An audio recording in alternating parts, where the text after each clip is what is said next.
छठी मैया की जय। वीडियो अच्छा लगा तो लाइक शेयर सब्सक्राइब जरूर करें। अचरा से डगर बहार छठी मैया आई हानाया, छठी मैया आई हानाया।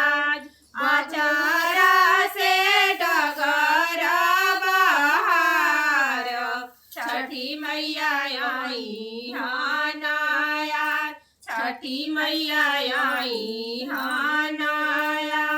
बगिया से फूला तोड़ी लाई, चंपा चमेली और गुलाब, चंपा चमेली और गुलाब। रची रची डगरी सजाई, छठी मैया धरिए जहाँ पाँव, छठी मैया धरिए जहाँ